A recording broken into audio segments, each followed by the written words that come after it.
After the separation with my abusive ex-husband and the realization that that behavior was not, in fact, new, but a continuation of childhood abuse and neglect, I decided to submit completely to the will of my son. I would attune to his needs and deepest desires as well, allowing for us to embrace revelry, exploration, and discovery as a form of healing. So, when my son expressed to me that his favorite animal was a shark and that he wanted to pet one, I told him that I knew where to find some. As for me, I personally have never had that particular death wish, even knowing my deep awe and respect of the ocean. Although I love the ocean like I love all of Mother Nature in her raw and sometimes menacing uncertainty, the idea of swimming in a depthless, open ocean was terrifying for me. It is one of my greatest fears to be stranded in open water with my two biggest predators, myself and whatever wants to eat me. I do not know if I would recognize myself in that level of panic, and am not sure who would show up.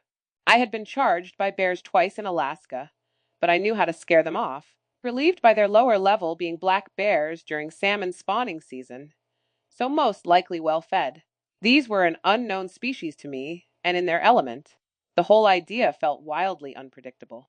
Yet I knew people did this very thing for sport, and I also knew that if my son was brave enough to risk it, and had made himself knowledgeable enough to distinguish between types of sharks at 3 years old, he had earned that experience. I am aware that the Galapagos Islands has a place on most people's bucket list, and as such is a rare and costly opportunity afforded to very few.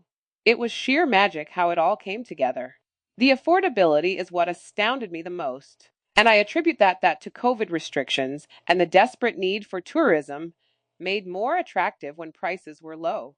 The trip from the mainland was just as divinely guided as our adventure on the islands.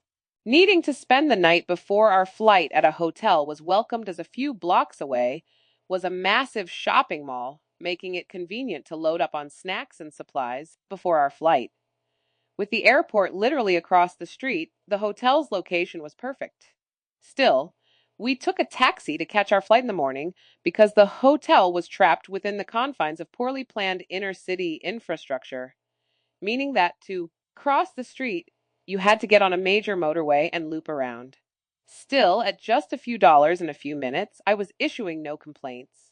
With the country in a lockdown, there were no superfluous tourists to crowd the airport or the islands themselves. This drove prices down considerably and accessibly, with only the mainlanders being able to access the islands and the country itself.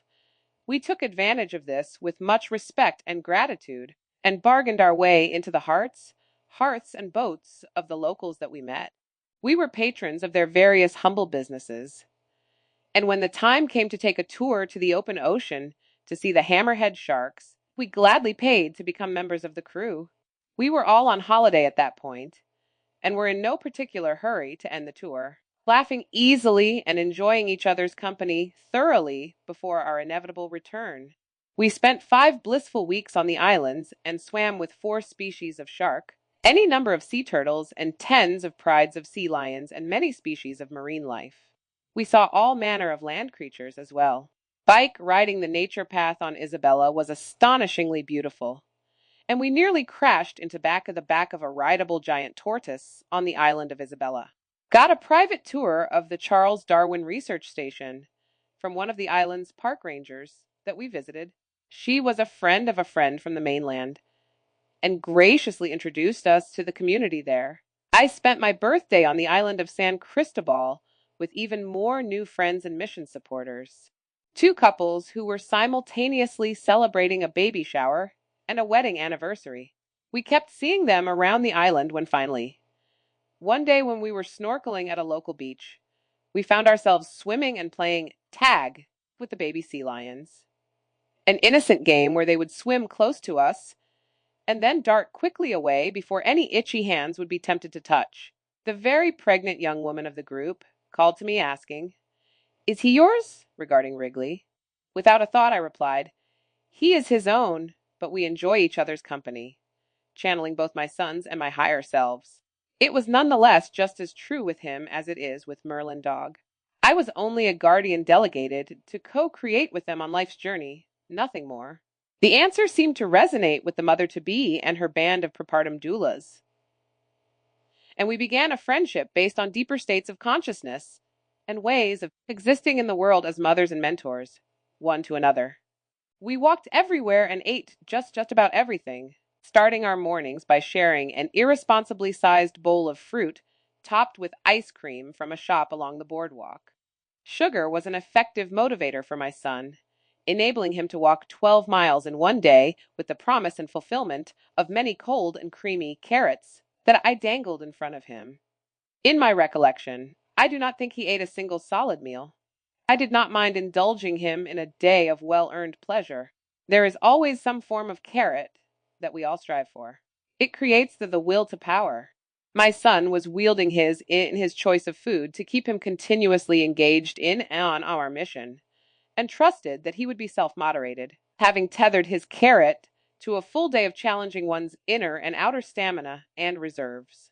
I have been questioned by many at my style of parenting based on my personal ethics and ethos. I fully understand based on my pro body sovereignty life stance. It is my belief that it is your body to do with as you like. But you are also responsible for knowing what is best for it, and therefore need to carefully weigh the consequences of your decisions based on those around you. Our household is very well moderated despite my being at its head. There was no danger of my son losing himself in an ice cream addiction abyss, but rather it solidified that with hard work and moderation comes great reward, especially in the form of a well regimented indulgence, indicating that you spend more time in discipline than you do in reward. Community was not the only thing we built. We cultivated a sense of wonder about the world and our lives at large. We integrated all that we learned, tossed what did not serve, and constructed new selves.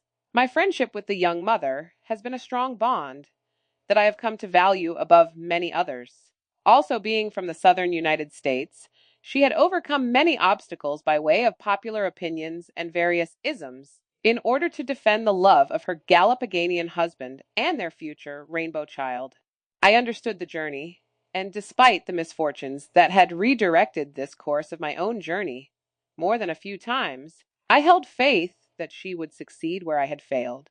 To me, she already had, and I gladly accepted our roles of mutual mentorship in each other's lives.